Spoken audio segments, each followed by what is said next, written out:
దశాబ్దాలు గడిచినా కూడా ఏపీలో కాపుల రిజర్వేషన్ల సెగ ఇంతవరకు చల్లారట్లేదు. కాపులను బీసీల్లో కలపాలన్న డిమాండ్ ఎంతో కాలంగా వినిపిస్తోంది. కానీ ఒక్క అడుగు కూడా ముందుకు పడటం లేదు. ఉమ్మడి ఆంధ్రప్రదేశ్ ఆవిర్భావం నుంచి ఈ అంశం ఆరని అగ్ని జ్వాలల నిప్పులు కక్కుతూనే ఉంది.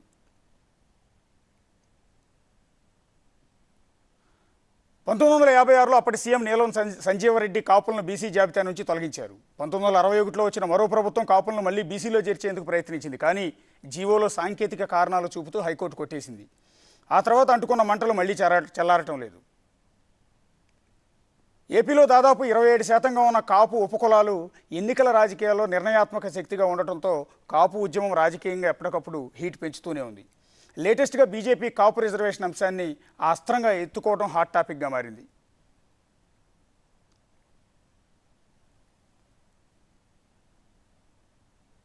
బీజేపీ ఎంపీ జీవీఎల్ కాపు రిజర్వేషన్లపై పార్లమెంటు వేదికగా మాట్లాడటం, ఆ తర్వాత కాపు నేతలతో సమావేశాలు నిర్వహిస్తూ ఉండటం రాజకీయ చర్చకు దారితీస్తోంది. అప్పట్లో టీడీపీ సర్కారు పంపిన కాపు రిజర్వేషన్ల తీర్మానం పూర్తిగా అనేది బీజేపీ వాదన. ఆల్ ఆఫ్ సడన్గా కమలం ఈ కొత్త పల్లవి అందుకోవడం వెనుకున్న స్ట్రాటజీపై రాజకీయ వర్గాల్లో జోరుగా చర్చ నడుస్తోంది. ఇది రాజకీయ ఎజెండా కేవలం కాదు, ఇది రాజకీయ ఎజెండాగా దాదాపుగా 30 సంవత్సరాల నుంచి నడుస్తోంది. కానీ సామాజిక ఎజెండాగా, సామాజిక న్యాయంలో ఒక భాగంగా దీన్ని ప్రస్తావించి ఇది జరిగేలా చొరవ తీసుకోవాలన్న ఉద్దేశంతో నేను ఈ విషయాన్ని పార్లమెంట్లో ప్రస్తావించడం జరిగింది. కాపుల రిజర్వేషన్పై వాస్తవాలన్నీ గమనించాక నిజంగా నాకు చాలా ఆశ్చర్యం కలిగింది. ప్రజల్ని ఈ స్థాయిలో మభ్యపెట్టడం మరి బహుశా ఈ రాష్ట్రంలోనే సాధ్యపడిందేమో రాజకీయ పార్టీలకి.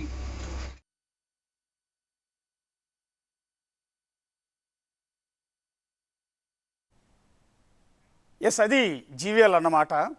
ఎందుకంటే ఈ మధ్యకాలంలో కాపు రిజర్వేషన్ల అంశం అనేది చాలా సైలెంట్గా ఉంది. గత ప్రభుత్వం అంటే చంద్రబాబు ప్రభుత్వం కాపులకు 5% రిజర్వేషన్లు కల్పిస్తూ దానికి సంబంధించి బిల్లును అసెంబ్లీలో తీర్మానం కూడా చేసి దాన్ని కేంద్రానికి పంపించడం జరిగింది. కేంద్రం దగ్గర అది హోల్డ్లో ఉంది. అంటే బీజేపీ ఆధ్వర్యంలో నడుస్తున్న కేంద్ర ప్రభుత్వం దగ్గర అది పెండింగ్లో ఉంది. ఈ పెండింగ్లో ఉన్న సందర్భంలోనే మళ్ళీ కొత్తగా జీవీఎల్ నరసింహారావు ఇవాళ ఆంధ్రప్రదేశ్లో మరోసారి ఈ కాపు రాజకీయాన్ని తెర మీదకి తీసుకురావటం, ఆగస్టు 15లోగా కాపులకు రిజర్వేషన్లు కల్పించాలి అంటూ ఏపీ ప్రభుత్వానికి ఒక డెడ్లైన్ లాంటిది పెట్టడం అనేది చూస్తే కొంత ఇంట్రెస్టింగ్గా నడుస్తుంది. అంటే అప్పుడు చంద్రబాబు తీర్మానం చేసిన పంపిన బిల్లు ఏమైంది? దాన్ని అలాగే హోల్డ్లో ఉంచేశారా, లేకపోతే రిజెక్ట్ చేశారా, వెనక్కి పంపేశారా, కాదు కూడదన్నారా? మళ్ళీ కొత్తగా ఏమైనా బీజేపీ దాన్ని ఎజెండాగా తీసుకుని ఈసారి రిజర్వేషన్లు ఇప్పించే ప్రయత్నం ఏమైనా చేస్తుందో? కొత్తగా కాపు రిజర్వేషన్ల అంశాన్ని బీజేపీ ఎందుకు భుజాన వేసుకుంటోంది, దీని వెనక ఏమైనా లోతైన ఎజెండా ఉందా అనేది ఇప్పుడు అక్కడ అధికార ప్రతిపక్ష పార్టీల మధ్య విపరీతమైన చర్చ అయితే నడుస్తుంది. ఎందుకంటే జీవీఎల్ స్వయంగా రంగంలో దిగటం, మొదట హరిరామయ్య జోగయ్యని కలవటం, ఆయన శాలువాతో సన్మానించడం, ఇదంతా ఒక ఎత్తు అయితే ఆ వెంటనే రాజమండ్రి వెళ్ళి రాజమండ్రిలో కాపు సంఘాల నేతలతో ఆయనే సమావేశం ఏర్పాటు చేసి ఎట్టి పరిస్థితుల్లో కూడా కాపులకు రిజర్వేషన్లు కల్పించాలనే డిమాండ్ని తెర మీదకి తీసుకురావటం అనేది ఇప్పుడు ఒక ఇంట్రెస్టింగ్ ఎలిమెంట్గా మారింది. అంటే ఇది కేంద్రం నుంచి అంటే బీజేపీ అధిష్టానం నుంచి వచ్చిన ఆదేశాలతోనే బహుశా జీవీఎల్ ఇక్కడ రంగంలో దిగారా అన్న చర్చ కూడా కొనసాగుతోంది. సో ఏం జరిగినా కూడా మాకు రిజర్వేషన్లు వస్తే మంచిది అనేది కాపులు ఇప్పుడు ఆశగా ఎదురు చూస్తూ ఉన్నారు. మా కొలీగ్ సత్య ఉన్నారు రాజమండ్రి నుంచి. సత్య, నిన్న ఆల్రెడీ మీరు జీవీఎల్ ఏర్పాటు చేసిన కాపు సంఘం నేతల మీటింగ్ కూడా మీరు హాజరయ్యారు. అంతకుముందు అదే జీవీఎల్ నరసింహారావు హరిరామ జోగయ్యను కూడా కలిశారు. ఏంటి దీని వెనకేమన్నా ఇంటర్నల్గా లోతైన ఎజెండా ఏమైనా ఉందా? ఆల్ ఆఫ్ సడన్గా ఇప్పటికిప్పుడు బీజేపీ కాపు రిజర్వేషన్ల అంశాన్ని తెర మీదకి తీసుకురావడం వెనక ఏమైనా ఇంట్రెస్టింగ్ ఎలిమెంట్ ఏమైనా ఉందో? అక్కడ ఏం డిస్కషన్ జరుగుతోంది?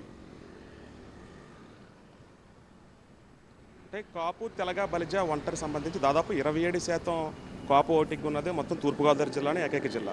అందులో భాగంగానే చాలా సుదీర్ఘకాలం తర్వాత జీవీఎల్లో కాపు నేతలతో, జేఏసీ నేతలతో సమావేశపడడం సుదీర్ఘంగా. అంటే ముద్రగడ పద్మనాభం కాపు ఉద్యమం తర్వాత ఆయన సద్దుమణిగిపోయారు, ఆయన అజ్ఞాతంలోకి వెళ్ళిపోయినటువంటి పరిస్థితి. కానీ నిన్న జరిగినటువంటి మీటింగ్కి ముద్రగడ పద్మనాభం కూడా రాలేదు, కేవలం కొంతమంది జేఏసీ నేతలతో పాటు సీనియర్ కాపు నేతలంతా కూడా హాజరయ్యారు. దీనికి సంబంధించి కాపు రిజర్వేషన్కి సంబంధించి ఏ విధంగా ముందుకెళ్ళాలి అంటే అది రాష్ట్ర ప్రభుత్వం పరిధిలో ఉంది, కేంద్ర ప్రభుత్వం పరిధిలో లేదంటూ కూడా జీవీఎల్ ఆ సమావేశంలో స్పష్టం చేశారు. చాలామంది కాపు నేతలు కూడా అంటే బీజేపీ అనే కాదు ఏ పార్టీ మాకు మద్దతు ఇచ్చినా కూడా రిజర్వేషన్కి మేము పోరాటానికి సిద్ధం అంటూ కూడా వాళ్ళు చెప్పినటువంటి పరిస్థితి. అయితే మళ్ళీ ఈ మీటింగ్ తర్వాత మళ్ళీ కాపు నేతలంతా కూడా ఏకమవుతారా, మళ్ళీ కాపు ఉద్యమాన్ని చేపడతారా? ముద్రగడ పద్మనాభానికి సంబంధించి ఇప్పటికే సర్దుమణిపోవడంతో ఆకుల రామకృష్ణతో పాటు యేసుదాసు అంటే సీనియర్ కాపు నేతలంతా కూడా నేను సమావేశానికి హాజరయ్యారు, జేఏసీ నేతలు కూడా హాజరయ్యారు. కానీ దీని కార్యాచరణ ఏంటనేది తెలియాల్సి ఉంది. రిజర్వేషన్కి సంబంధించి నా వంతు సహకారం నేను అందిస్తానని జీవీఎల్ చెప్పడము, అలాగే ఆయన రాజ్యసభ ఎంపీగా ఆయన మీటింగ్ పెట్టుకోవడం వెనక ఆంతర్యం ఏంటనేది ఇప్పుడు చర్చనేసుకుంటారు. ఇప్పటికే కాపు నేతలంతా కూడా ఏకమవ్వబోతున్నారు. అంటే ఏం జరగబోతుంది? సడన్గా మళ్ళీ కాపు నేతలంతా కూడా సమావేశమయ్యి మళ్ళీ ఇది ఏదైతే దీనికోసం మళ్ళీ పోరాటం చేస్తారన్న కోణంలో కూడా చర్చ నడుస్తున్నటువంటి పరిస్థితి. అయితే గతంలో కూడా చంద్రబాబు నాయుడు 5% కాపుల రిజర్వేషన్ ఇవ్వాలంటూ కూడా కేంద్ర పరిధిలో తీసుకెళ్ళినప్పటికీ మళ్ళీ దాన్ని వెనక తీసుకొచ్చి ఇప్పుడున్నటువంటి ప్రభుత్వం అంటే గతంలో ఏదైతే ముద్రగడ పద్మనాభం గారు ఇంతకన్నా పెద్ద ఎత్తున ఉద్యమాన్నే చేశారు, కాపులందరినీ ఒక చోటికి తీసుకురాగలిగారు, వాళ్ళందరిలో ఒక ఐక్యత పెంచగలిగారు. ఇంతకన్నా పెద్ద ఉద్యమం గతంలో జరిగింది 2014 నుంచి 2019 లోపు అంత జరిగింది. ఆ తర్వాతే టీడీపీ ఆ పోరాట ఫలితాలమే టీడీపీ ఏదైతే అసెంబ్లీలో తీర్మానం చేయటం దాన్ని కేంద్రానికి పంపటం కూడా జరిగింది. అయితే జీవీఎల్ దాని గురించి ఏమైనా ప్రస్తావిస్తున్నారు? ఎందుకంటే ఇది కేంద్రం చేతుల్లోనే ఉంది కదా, ఆల్రెడీ అసెంబ్లీలో తీర్మానం అయిపోయింది, కేంద్రం దగ్గరికి ఆ బిల్లు పంపారు. దాని గురించి ఏం చేశారు ఏమైనా జీవీఎల్ చెప్తూ ఉన్నారా? అంటే కేంద్రం పరిధిలో ఉన్నప్పటికీ కూడా కేంద్రం పరిధిలో ఉన్నటువంటి అంటే బీజేపీ అధికారంలో ఉన్న ప్రతి ప్రాంతంలోని కూడా చాలా చోట్ల ఇలాంటి సవరణలు చేసాము, ఇలాంటి బిల్లులు తీసుకొచ్చాము. కానీ ఇది రాష్ట్ర ప్రభుత్వం చేతిలో ఉంది. కేంద్రం పరిధిలో ఉన్నప్పటికీ కూడా అది వెళ్లాల్సినటువంటి డిపార్ట్మెంట్కి కానీ వెళ్లాల్సినటువంటి టేబుల్ మీదకి కానీ ఆ బిల్లు వెళ్ళట్లేదు. ఆ బిల్లు ఏ విధంగా ముందుకెళ్లాలని దాని మీద మీరు పోరాటం చేయండి, ఆ పోరాటానికి నేను సహకరిస్తానంటున్నారు. ఇప్పుడు కాపు నేతలు కూడా అంతా కూడా ఒకటే చర్చించుకుంటున్నారు. బీజేపీ పార్టీకి సంబంధించి కాపు నేత అధ్యక్షుడిగా ఉన్నటువంటి గతంలో కన్నా లక్ష్మీనారాయణ కానవచ్చు, ఇప్పుడు ఉన్నటువంటి సోము వీర్రాజు కానవచ్చు. సోము వీర్రాజు కూడా నేను దఫదఫాలుగా చేసుకుంటూ వెళ్తున్నాను. ఒకటి అది మొన్న నాటుసారా విషయాల్లో కానివచ్చు, లేదంటే జిన్నా చర్చ్ విషయంలో కానివచ్చు, రకరకాల విషయాల్లో ముందుకెళ్తున్నాను. తర్వాత కాపు నేతలకు సంబంధించిన అంశాన్ని కూడా నేను కేంద్రం దృష్టికి తీసుకెళ్తానని గతంలో సోము వీర్రాజు చెప్పినటువంటి పరిస్థితి. ఇప్పుడు జీవీఎల్ కూడా ఒకటే చెప్తున్నారు, బీజేపీ తరపు నుంచి నా మద్దతు ఉంటుంది, ఎందుకంటే కాపు ఓటింగ్ కూడా ఎక్కువ ఉంది కాబట్టి ఖచ్చితంగా మీ అందరి సహకారం నాకు కావాలి. ఇది పార్టీ పరంగానో లేదంటే ఓట్ల పరంగానో మీరు ఆలోచించొద్దు, ఏ విధంగా ఉండాలనేది మాత్రం మీరు రాష్ట్ర ప్రభుత్వం మీరు పోరాడాల్సి ఉంటుంది, దానికి సంబంధించినటువంటి సహకారాలు అందిస్తానంటూ కూడా జీవీఎల్ చెప్పినటువంటి పరిస్థితి. మరి గతంలో ఉన్నటువంటి చంద్రబాబు పెట్టినటువంటి బిల్లుని మళ్ళీ మీరు వెనక్కి తెచ్చుకుని అదే ఏదైతే 5% రిజర్వేషన్ ముందుకెళ్లారో దాన్ని ఇప్పుడు ఉన్నటువంటి రాష్ట్ర ప్రభుత్వంతో ఇంకో 2 ఏళ్ళు ఉంది కాబట్టి అదే గతంలో సీఎం జగన్మోహన్ రెడ్డి చెప్పిన విషయాల ప్రకారం అయితే జగ్గంపేటలో జరిగినటువంటి పాదయాత్రలో కాపులకు రిజర్వేషన్ అంశాన్ని మాత్రం నేను ప్రస్తావించలేను, అది అయ్యే పని అయితే నేను ముందుకు తీసుకెళ్లేవాడిని, కానీ అవ్వని పని కాబట్టి అది నేను ముందుకు తీసుకెళ్లాలని పరిస్థితి అంటూ కూడా అప్పుడు సీఎం జగన్మోహన్ రెడ్డి చెప్పిన పరిస్థితి. అదే స్టాండ్ మీద ఇప్పుడు రాష్ట్ర ప్రభుత్వం ఉంది కాబట్టి కాపులు తర్జనా పడుతున్నారు. రాష్ట్ర ప్రభుత్వమే పట్టించుకోలేనప్పుడు ఏ విధంగా ముందుకెళ్ళాలి, దీనికి కేంద్రమే సపోర్ట్ చేయాలంటూ కూడా కొంతమంది కాపు నేతలు అయితే మంత్రాలు జరుపుకుంటున్నారు. మరి దీనికి సంబంధించి మళ్ళీ ముద్రగడ తెర మీదకి వస్తారా? ముద్రగడ తెర మీదకి వస్తే కాపు నేతలంతా ఏకమయ్యి ఈ రిజర్వేషన్ కోసం పోరాడతారా? గతంలో బీసీలో చేర్చాల్సిన అంశాన్ని కూడా మళ్ళీ తెర మీదకి తెస్తున్నారు. అదే అంశం కనుక ఓకే అయితే కనుక ఖచ్చితంగా మళ్ళీ కాపు నేతలంతా కూడా ఏకమయ్యి మరో ఉద్యమం చేపట్టే అవకాశాలు కూడా మనకే కనిపిస్తున్నాయి. Okay, Satya thank you sir. కాపులకు రిజర్వేషన్ అంశం గురించి డిస్కస్ చేస్తూ ఉన్నాము. వైఎస్ఆర్ కాంగ్రెస్ పార్టీ ఎమ్మెల్యే కరణం ధర్మశ్రీ మనతో లైవ్లో సిద్ధంగా ఉన్నారు. ధర్మశ్రీ గారు నమస్తే అండి.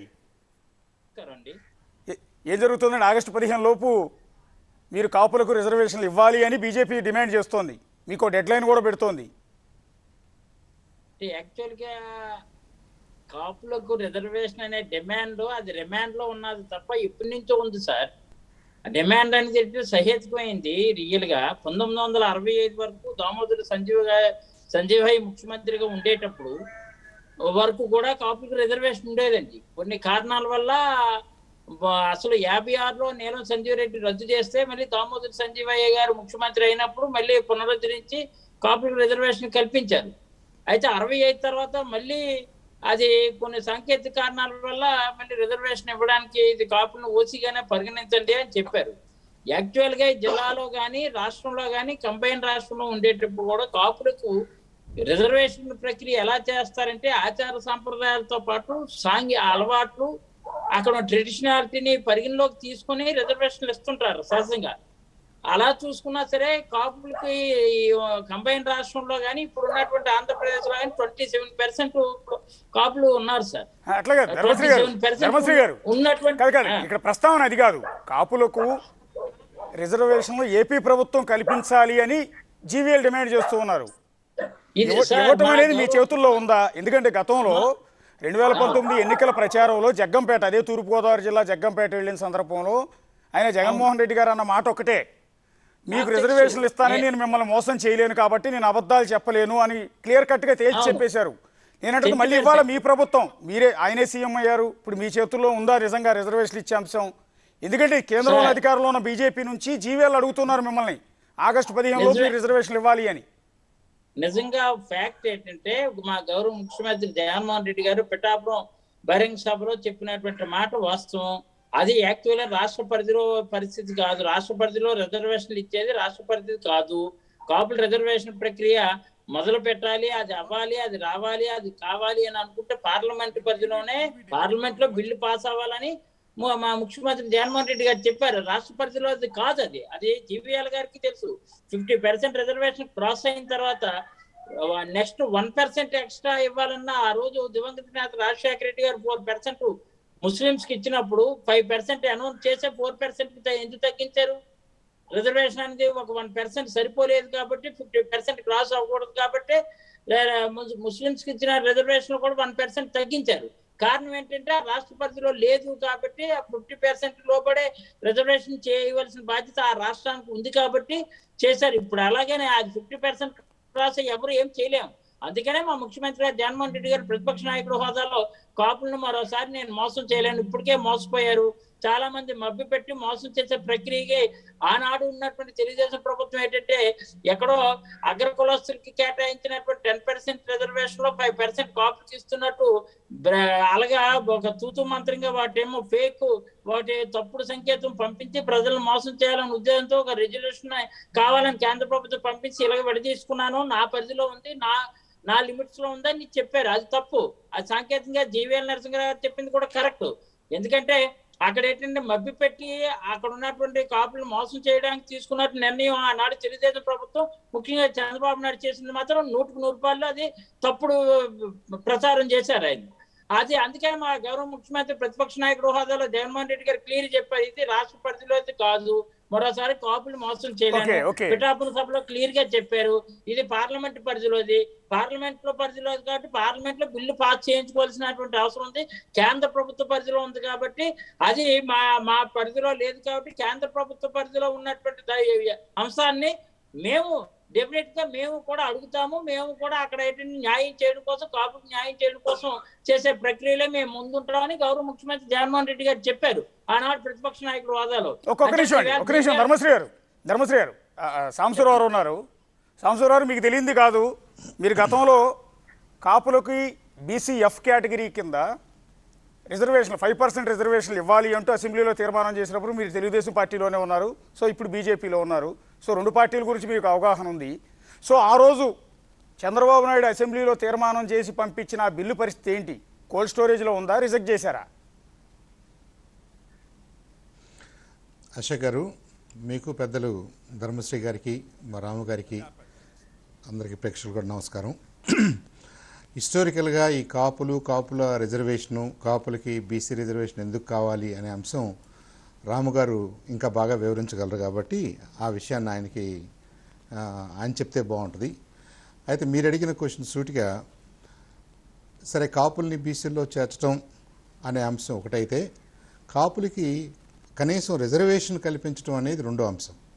ఈ కనీసం రిజర్వేషను అనే అంశం దగ్గర తెలుగుదేశం పార్టీ అంది వచ్చిన అవకాశాన్ని కేంద్ర ప్రభుత్వం నరేంద్ర మోడీ గారు అనౌన్స్ చేసినటువంటి ఈడబ్ల్యూఎస్ 10%లో ఒక అవకాశాన్ని చూసి ఆనాడు 5%ని కాపులకు కేటాయిస్తున్నట్టుగా ఒక తీర్మానం చేయటం, అది మళ్ళీ కోర్టు దాకా కేంద్ర ప్రభుత్వానికి చేరి అక్కడి నుంచి కోర్టుకు వెళ్ళి అది 103వ కాన్స్టిట్యూషనల్ అమెండ్మెంట్ పరిధిలోకి వస్తుంది కాబట్టి దాని మీద ఏదో చర్చలు జరుగుతున్నాయి, అది వేరే అంశం. ఇక్కడ ద జస్టిఫికేషన్ ఫర్ 5% మాట్లాడుకుందాం మనం. గతంలో రాజశేఖర రెడ్డి గారు అడగకుండానే ముస్లిమ్స్ ఎవరు అడిగింది లేదు, గొడవలు చేసింది లేదు, వాళ్ళకేం పెద్ద ఉద్యమాలు లేవు, అయినప్పటికీ వాళ్ళకేదో అవసరం ఉందని చెప్పేసి ఆయన స్టడీస్ ఆయన మనసు చెప్పింది కాబట్టి వాళ్ళకి 5% కేటాయించారు. చివరికి అది 4% దగ్గర నిలబడింది. ఆనాడే గతంలో దశాబ్దాలుగా పోరాటం చేస్తున్నటువంటి కాపులను ఆయన పక్కన పెట్టాడు. అది మనందరం కూడా నోట్ చేసుకోవాల్సిన పాయింట్. మాలో పేదలు ఎక్కువగా ఉన్నారు, మా సంఖ్యాబలం ఎక్కువగా ఉంది, దాని ద్వారానే దామాషా మాకు పేదలు కూడా ఎక్కువ ఉన్నారు, మమ్మల్ని గమనించండి అని కాపులు చేస్తున్న పోరాటాన్ని రాజశేఖర రెడ్డి గారు విస్మరించి అడగకముందే అడగకుండానే ముస్లింస్కి ఇచ్చారు. అది సరే, ముస్లింస్కి ఇవ్వడం రైట్ ఆ రాంగ్ అనేది కూడా డిస్కషన్ కాదు. ఇప్పుడు జీవీఎల్ కానీ జీవీఎల్ నరసింహరావు కానీ లేదా సోమవీర్రాజు కానీ మీరు కానీ పదే పదే ప్రస్తావిస్తున్న అంశం ఏంటంటే రాజశేఖర రెడ్డి గారు ఇచ్చిన 4% ముస్లిం రిజర్వేషన్ల గురించి ప్రస్తావిస్తూ వస్తున్నారు. ఎందుకంటే మీ ఉద్దేశం ఇప్పుడు వాళ్ళకి ఇచ్చారు కాబట్టి వీళ్ళకి కూడా ఏమోనా, లేకపోతే అది ఆల్రెడీ 50% దాటిపోయింది కాబట్టి కేంద్రం పరిధిలో ఉంటుంది, మీరందరూ అమెండ్మెంట్ చేయాల్సి ఉంటుంది, పార్లమెంట్లో చర్చ చేయాల్సి ఉంటుంది, రకరకాల ఇదంతా కూడా ఉంది. ఇప్పుడు పర్టికులర్గా ముస్లిం రిజర్వేషన్ల గురించి మీరు ప్రస్తావిస్తున్నారు అని.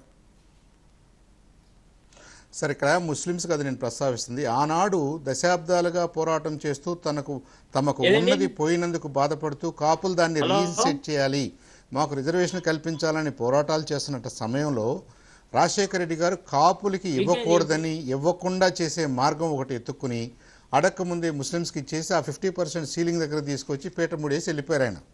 సరే, దాన్ని ఎలా విప్పాలి అనేది రాజకీయంగా మనందరం చూసుకోవాల్సినటువంటి అంశం. ఆ తర్వాత వచ్చిన నాయకులు దాన్ని ఛేదించాల్సిన బాధ్యత ఉంటుంది.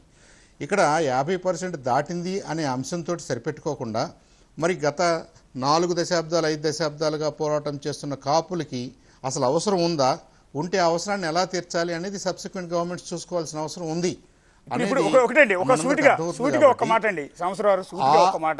ఇప్పుడు కాపులకు రిజర్వేషన్లు ఇచ్చే అవకాశం కేంద్ర ప్రభుత్వ పరిధిలో ఉందా, రాష్ట్ర ప్రభుత్వ పరిధిలో ఉందా? ఎందుకంటే మీ జీవీఎల్ నరసింహారావు అంటున్నది ఏంటంటే ఆగస్టు 15 లోపు కాపులకు రిజర్వేషన్లు ఇవ్వాల్సిన బాధ్యత రాష్ట్ర ప్రభుత్వం మీద ఉంది అంటున్నారు. నిజంగా రాష్ట్ర ప్రభుత్వం చేతుల్లో ఉంటే చేయగలిగేవాళ్ళు కదా. ఇప్పుడు నేను అక్కడికే వస్తున్నాను సార్.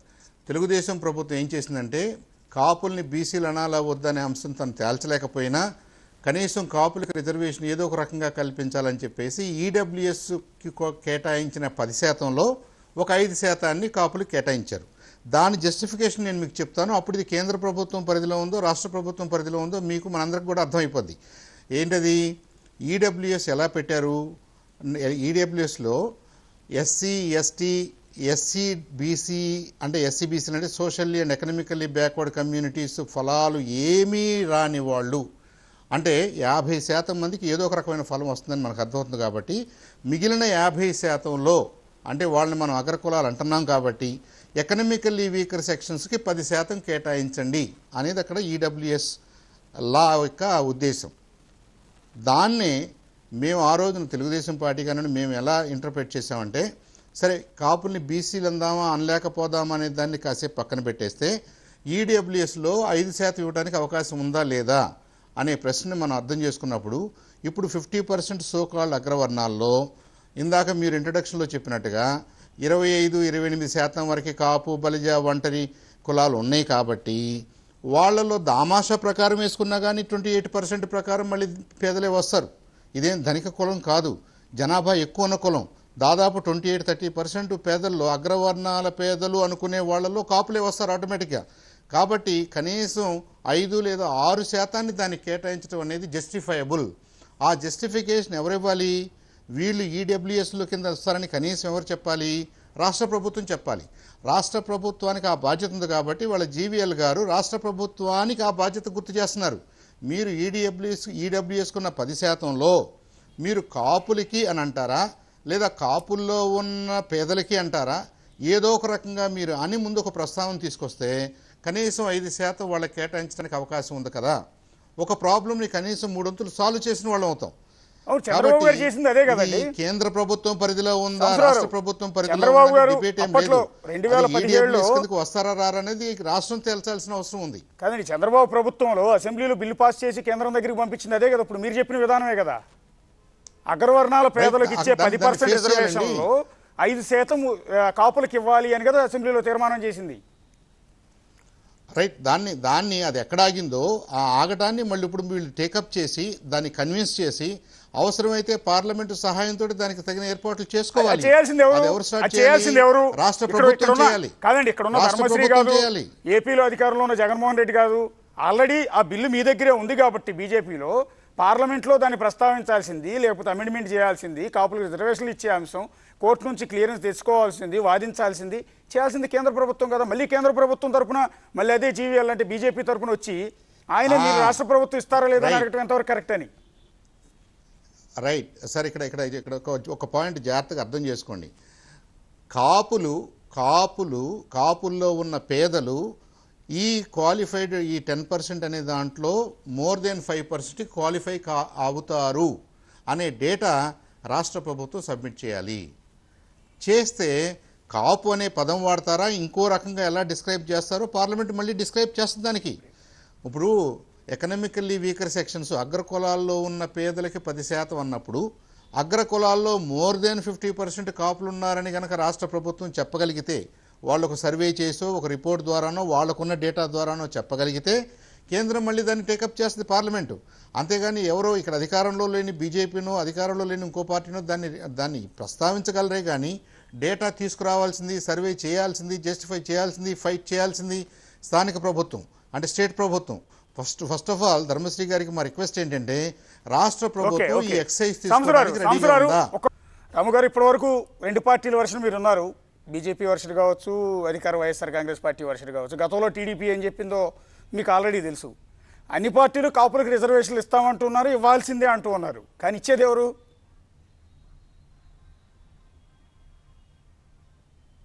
సార్ నా వాయిస్ వినపడుతుందా సార్? యా వినపడుతుందండి. డిబేట్లో పాల్గొంటున్న పెద్దలందరికీ, కర్ణం ధర్మశ్రీ గారికి, సాంబశివరావు గారికి, పెద్దలందరికీ నమస్కారం. కొన్ని ముఖ్యమైన విషయాలు ఇప్పుడు ఇందాక డిబేట్లో మీరు కొన్ని క్వశ్చన్స్ అడిగారు, వాళ్ళు కొన్ని విషయాలు మాట్లాడారు. దాంట్లో కొంత తెలియని కొన్ని విషయాలు, తెలియక కాదు ఎక్కడో చిన్న పొరపాటు కొన్ని విషయాలు వచ్చినాయి, అవి నేను క్లారిఫై చేస్తాను సార్.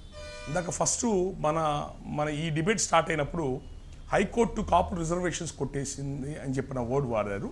హైకోర్టు కాపు రిజర్వేషన్స్ ఏం కొట్టేయలేదండి. ఈ రిజర్వేషన్స్ మీద హైకోర్టుకి ఆర్ కృష్ణయ్య గారు కేసు వెళ్ళారు. ఆర్ కృష్ణయ్య గారు కేసు వేసి హైకోర్టుకు వెళ్ళి కాపుల రిజర్వేషన్స్ ఇవ్వడానికి వీల్లేదనంటే, మీ కులాలకి ఎవరికి రిజర్వేషన్స్ ఇచ్చారు, రిజర్వేషన్స్ ఎవరికి ఇవ్వాలి, ఎంత ఇవ్వాలని ప్రభుత్వాలు నిర్ణయిస్తాయి, నువ్వు రిజర్వేషన్స్ అనుభవిస్తూ పక్కన వాళ్ళ గారికి వద్దని చెప్పే అధికారం నీకు లేదని చెప్పని single bench case R Krishnaiah గారు ఓడిపోయారు. ఈ జీవోని కొట్టేయాల్సిన అవసరం లేదని చెప్పని ఆ రోజు సింగిల్ జడ్జిమెంట్ ఇచ్చింది. తర్వాత ఆయన డివిజనల్ బెంచ్కి వెళ్ళారు. డివిజనల్ బెంచ్కి వెళ్ళిన తర్వాత కేసు వేసిన మనిషి పిటిషనరు కోర్టుకి అటెండ్ అవ్వట్లా. పిటిషనర్ కోర్టుకి అటెండ్ అవ్వకపోవటం వల్ల కోర్టు ఆ కేసు డిస్మిస్ చేసింది. పిటిషనర్ కోర్టు రాకపోతే కోర్టు ఏం చేస్తుందండి, ఆ కేసుని కోర్టు డిస్మిస్ చేస్తే కాపులు జీవో కేసు కొట్టేసింది హైకోర్టు అని ప్రజల్లో నానుడు వచ్చింది. కాపులు జీవో కొట్టేయలేదండి. కేసు వేసిన ఆర్ కృష్ణయ్య గారు డివిజనల్ బెంచ్కి వెళ్ళి కేసు సరిగ్గా ఫాలోఅప్ చేసుకోకుండా అటెండ్ కాకపోతే ఆయన చేసిన దాసరాము గారు అది ఐడియా ఉంది. సరే సార్, కాదండి ఆర్ కృష్ణయ్య గారు కాదు సార్, ఇప్పుడు మీరు చెప్పిన మీరు బీసీలకు ఆల్రెడీ ఉన్న రిజర్వేషన్లు తగ్గించి దానిలో కాపులను కలిపి వీళ్ళకిస్తారేమోనన్న భయంతో ఆందోళనతో ఆయన వెళ్ళారు. ఈడబ్ల్యూసీ కింద అంటే అగ్రవర్ణాలకు ఇచ్చిన రిజర్వేషన్ 10%లో 5% కాపులకు ఇవ్వాలని టీడీపీ తీర్మానం చేసిన తర్వాత ఎవరు పెద్దగా ప్రశ్నించాలి. ముద్రగడ లాంటి వాళ్ళు కూడా దాని కొంత అప్రిషియేషన్ చేసిన పరిస్థితి ఉంది. ఇప్పుడు నేను అంటున్నది ఏంటంటే, మిమ్మల్ని మీరు కాపు సంఘం నేతగా మీరు పోరాటం చేస్తున్నారు రిజర్వేషన్లు కావాలని. సో అన్ని పార్టీలు కూడా టీడీపీ, బీజేపీ, లేకపోతే వైఎస్ఆర్ కాంగ్రెస్ అందరూ కూడా మీకు రిజర్వేషన్లు ఇవ్వాలని చెప్తూ ఉన్నారు. కానీ ఇచ్చేది ఎవరు అని అందరూ ఇవ్వాలని అడిగేవాళ్ళే, ఇచ్చేది ఎవరు అని. అదే ఆ విషయం నేను క్లారిటీ ఇస్తాను సార్. ఇప్పుడు మీరు చాలా ఇంపార్టెంట్ పాయింట్స్ చెప్తాను, దయచేసి మధ్యలో మాట్లాడొద్దు. ఏం లేదు, ఈ రిజర్వేషన్స్ మళ్ళీ ఇందా కన్ఫ్యూజ్ అవుతున్నాం. కేంద్రం ఇచ్చిన అగ్ర కులాల రిజర్వేషన్స్ ఈ మధ్య ఇచ్చింది, కేంద్రం ఇచ్చింది. ఆర్ కృష్ణయ్య గారు వేసింది పాత కేసు. ఆర్ కృష్ణయ్య గారు ఇచ్చింది రాష్ట్ర రిజర్వేషన్ సబ్జెక్ట్. అది కేంద్రం ఈ మధ్య అగ్ర కులాల పేదలు కేంద్రం ఈ మధ్య ఇచ్చింది అనమాట. నేనేం చెప్తానంటే, రాష్ట్రంలో బీసీ రిజర్వేషన్స్ రాష్ట్రాల ప్రభుత్వాల యొక్క సబ్జెక్ట్. ఇది కేంద్రానికి ఏ సంబంధము లేదు. అయితే ఇందులో కీలకమైన పాయింట్ ఏంటంటే, 70 ఏళ్ళ నుంచి పరిపాలన చేస్తున్న కమ్మ వాళ్ళు, రెడ్లు, వీళ్ళకి ఈ కులం మీద చిత్తశుద్ధి లేదు. ఈ కులం ఓట్లు వాడుకుంటారే కానీ ఈ కులాన్ని శాశ్వతంగా కుక్కకి బిస్కెట్లు వేసినట్టుగా అవసరానికి ఏమైనా ఇస్తారు తప్ప శాశ్వతమైన మేలు ఈ కులానికి ఎప్పటికీ చేయరు. వీళ్ళకి రిజర్వేషన్లు వస్తే ఆర్థిక సామాజికంగా బలపడతారు, రాజకీయాలు చూస్తారనే భయంతో వీళ్ళని ఎప్పుడు అణిచివేసి ఇట్లాగే ఉంచుతారు. ఈ విషయాన్ని ఎలా ప్రూవ్ చేస్తున్నారు?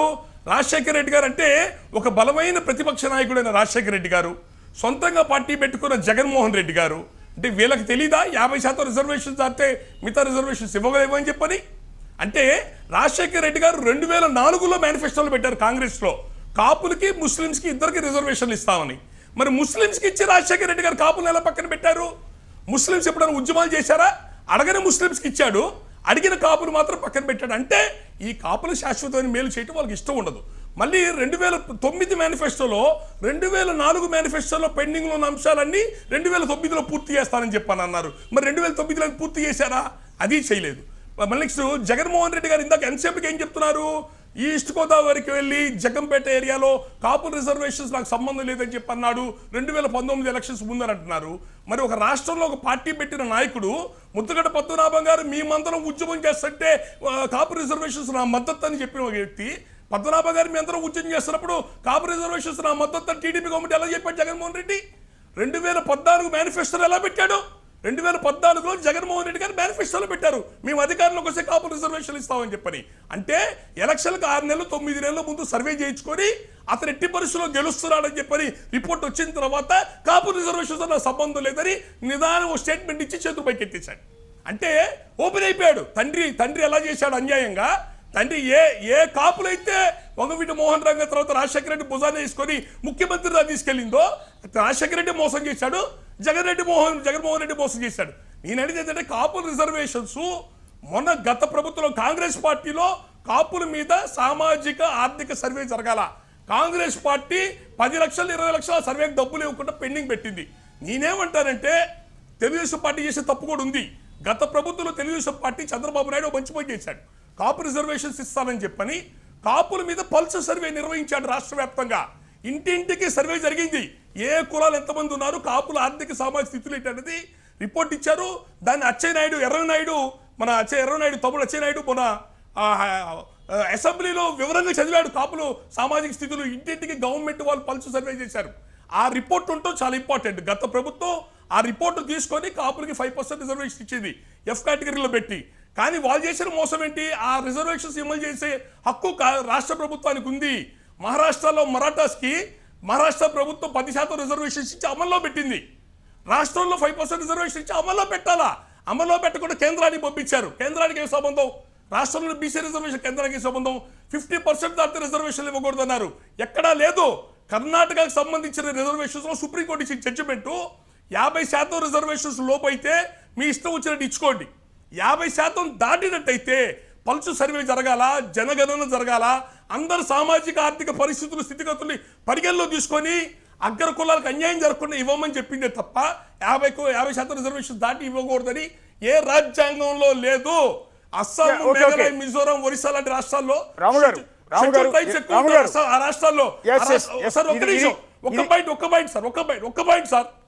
ఒక పాయింట్ నార్త్ ఈస్టర్న్ రాష్ట్రాలు అస్సాం, మేఘాలయ, ఒరిస్సా లాంటి రాష్ట్రాల్లో ట్రైబల్స్ ఎక్కువ ఉంటారు.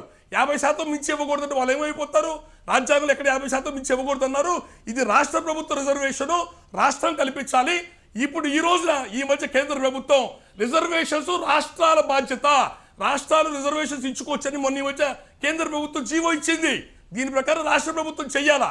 ఇది రాష్ట్ర ప్రభుత్వం బాధ్యత. జీవీఎల్ నరసింహారావు 40 సంవత్సరాల నుంచి మోసం జరుగుతున్న సబ్జెక్టు ఓపెన్గా చెప్పాడు. ఇందులో తప్పే ఉంది? ఇది రాష్ట్రం చేయాల్సిన పనిది. జగన్మోహన్ రెడ్డి గారి చిత్తశుద్ధి ఉంటే పల్సు సర్వే జరిగిపోయి ఉంది, కంప్లీట్ రిపోర్ట్ ఉంది కాపుల మీద. వాళ్ళు ఇవ్వాలనుకుంటే రిజర్వేషన్స్ ఇవ్వు, 50% పైన ఒక 5% ఇవ్వు. అది కేంద్రం ఉంచుద్దా, సుప్రీంకోర్టు ఉంచుద్దా, తర్వాత చూద్దాం. నువ్వు ఆ రెండు కులాలకి ఇచ్చే ఆలోచన లేదు. రెండు పార్టీలు కాపులు. ధర్మశ్రీ గారు, మీకు అర్థమైంది ఆల్రెడీ, రాము గారు అన్నమాట మీకు అర్థమై ఉంటుంది. అవును, రాష్ట్ర ప్రభుత్వం రిజర్వేషన్ ఇవ్వచ్చు అని సుప్రీంకోర్టు కూడా చెప్పింది అనేది అంటున్నమాట. మరి మీ చేతుల్లో ఉందా? ఇక్కడ ఒక మాట సోదరుడు రాముకి ఆయన చెప్పిన మాటలను చూడండి, 50% లోబడి ఉంటే ఏ రాష్ట్ర ప్రభుత్వమైనా ఆ దామాసా పద్ధతిలో రాజ్యాంగం కాన్స్టిట్యూషన్ లా ప్రకారంగా ఏ 50% లోపున్నప్పుడు కేంద్ర ప్రభుత్వ పరిధిలోకి రాదు. అది సెంట్రల్ గవర్నమెంట్ పరిధిలో ఎట్టి పరిస్థితుల్లో రాదు. Entire total discussion power of state government. Below 50% reservation ఉంటే ఏ ప్రభుత్వమైనా ఎక్కడైనా సరే ఆ స్టేట్ పరిధిలో ఇచ్చుకోవచ్చు. కానీ 50% ఆల్రెడీ కంప్లీట్ అయిపోయింది రిజర్వేషన్. ఆంధ్రప్రదేశ్ సంబంధించినటువంటి రిజర్వేషన్ 50% దాటిపోయింది కాబట్టి ఆ రోజు కూడా ముస్లింస్ కి ఇచ్చినటువంటి 5% లో 4% వచ్చినటువంటి ప్రక్రియ. ఆ విషయం రాముకు తెలుసు. అందుకనే కేంద్ర ప్రభుత్వ పరిధిలో ఉంది తప్ప రాష్ట్ర ప్రభుత్వ పరిధిలో లేదు. చంద్రబాబు నాయుడు మోసం చేసి కేంద్రాన్ని అడగండి సార్, మీరు కేంద్రాన్ని అడగండి. ధర్మశ్రీ గారు, మీరు ఇప్పుడు తమిళనాడులో 60% రిజర్వేషన్స్ ఉన్నాయి, తమిళనాడులో 60% రిజర్వేషన్స్ ఉన్నాయి, కర్ణాటకలో 62% రిజర్వేషన్స్ ఉన్నాయి. నేనేమంటానంటే మీరు మీ ప్రభుత్వం తరపున కేంద్రాన్ని అడగండి. మీకు ఈ కులం మీద ప్రేమ ఉంటే మీ కేంద్రాన్ని అడగండి. ఇది ఈ మూడు సంవత్సరాల్లో పార్లమెంట్ లో సార్ ఏం లేదు సార్, 3 సంవత్సరాల్లో పార్లమెంట్ లో మీరు ఎప్పుడైనా అడిగారా? ముందు మీరు అడిగారా చెప్పండి. మీరు అడగండి, అడిగి వాళ్ళు ఇవ్వకపోతే రోజు మీరు అడగండి. మీ ధర్మం అడుగుతారా? ధర్మశ్రీ గారు కొన్ని అడుగుతారు ఎక్కడైనా? రాము, ఇక్కడ నువ్వు కొంచెం కామ్గా ఉండి ఒకే ఒక మాట చెప్తున్నాను రాము. ఇదేంటంటే మేమేంటంటే ఏదో డ్రామాలు ఆడాలనో లేదా అబద్ధాలు చేయించాలనో కాదు. ఆ రోజు గౌరవ ముఖ్యమంత్రి ప్రతిపక్ష నాయకుడికి చెప్పిన మాట నిజమే కదా, మీరు కూడా అంటున్నది నిజమే కదా, పార్లమెంట్ పరిధిలో అడగాలని మాట నిజమే కదా. మీ మాట నేను డినే చేయట్లేదు, 70% కరెక్ట్. పార్లమెంట్ లో అడగవలసినటువంటి అవసరం ఉంది కాబట్టి ఇప్పుడు జీవీఎల్ నరసింహరావు గారు ఇందాక ఇప్పుడు చర్చ ఎందుకు జరిగింది? జీవీఎల్ నరసింహరావు ఏంటంటే రాష్ట్ర పరిధిలో ఉంది కాబట్టి రాష్ట్ర పరిధిలో ఇంప్లిమెంట్ చేయాలని మాట కాదు. ఇదేంటంటే మబ్బి పెట్టడం కోసం, మరొకసారి కాపులు మోసం చేయడం కోసం, కాపులు వాడుకోవడం కోసం చేస్తున్నటువంటి ప్రక్రియ. మీరు అన్నారు చూసారే, మీరు అన్ని మాట 70% నేను యాక్సెప్ట్ చేస్తాను. ఎట్లా అంటే కాపుల గురించి, కాపు రిజర్వేషన్ గురించి పార్లమెంట్ పరిధిలో మీరు అడగండి అని. ఎస్, అడగడానికి మేము సిద్ధంగా ఉన్నాం, అడగాలి కూడాను. ఎందుకంటే ఇది ఎంటైర్ టోటల్ ఏంటంటే under control by central government కాబట్టి గ్యారెంటీగా కాపులకు రిజర్వేషన్ ఇవ్వాల్సినటువంటి అవసరం కూడా ఉంది. ఎందుకంటే ఇక్కడ కూలి పని చేసుకున్న వాడు కానీ పనిచేస్తున్నటువంటి ప్రక్రియ. ధర్మశ్రీ గారు, థ్యాంక్ యూ అండి. Actually time is over. Actually సమయం ముగిసింది. థ్యాంక్ యూ అండి సాంబశివరావు అండ్ రాము గారు అండ్ ధర్మశ్రీ గారు. బేసిక్గా ఈ కాపుల రిజర్వేషన్ అంశం అనేది ప్రతిసారి తెర మీదకి వచ్చినప్పుడల్లా ఇదే చర్చ కొనసాగుతూ వస్తుంది. కానీ ఎన్నో ఏళ్ల నుంచి ఆ రిజర్వేషన్ అంశం ఈ రోజు కూడా పెండింగ్లోనే ఉండిపోతూ వస్తుంది. కాపులు ఎన్నో ఏళ్ల నుంచి పోరాటం చేస్తూనే ఉన్నారు, కానీ వాళ్ళ ఆశ మాత్రం నెరవేరట్లేదు. ప్రతి ఎన్నికలు వచ్చినసారి ప్రతి రాజకీయ పార్టీ కూడా కాపు ఓట్లని తమ రాజకీయాల కోసం, తమ గెలవడం కోసం వాడుకుంటున్నారు తప్ప వాళ్ళకి రిజర్వేషన్లు ఇవ్వటం లేదన్న ఆరోపణ ప్రతిసారి కూడా కాపు సంఘాల నేతలు చేస్తూనే ఉన్నారు. మరి తాజాగా బీజేపీ అంశాన్ని లీడ్ తీసుకుంది కాబట్టి ఈసారి కనుక వైఎస్ఆర్ కాంగ్రెస్ పార్టీ అధికారంలో ఉంది కాబట్టి వాళ్ళు అక్కడ పార్లమెంట్లో దీన్ని ప్రస్తావించగలిగితే, దానికి బీజేపీ మద్దతు పలికితే, పార్లమెంట్లో దీని మీద సంబంధించి ఏమైనా సవరణ చేయగలిగితే మరోసారి కాపులకు రిజర్వేషన్లు దక్కే అవకాశం అయితే ఉంటుంది. లేకపోతే యథావిధిగా మళ్ళీ రాజకీయమే కొనసాగుతూ ఉంటుంది. మళ్ళీ ఎన్నికలు వచ్చినప్పుడల్లా మళ్ళీ దీన్ని ప్రస్తావించడం, పోరాటం చేయడం తప్ప పెద్దగా సొల్యూషన్ అనేది కనిపించదు. దీన్ని యాక్షన్ అనేది చూపించాల్సిన బాధ్యత ఇక్కడ ఉన్న అధికార పార్టీ, అక్కడ అధికారంలో ఉన్న పార్టీల మీద ఉంది. సో దానికోసం కాపులంతా ఎదురు చూస్తున్నారు. ఇది ఇవాల్టి ఫ్లాష్ పాయింట్. చూస్తూనే ఉండండి టీవీ9.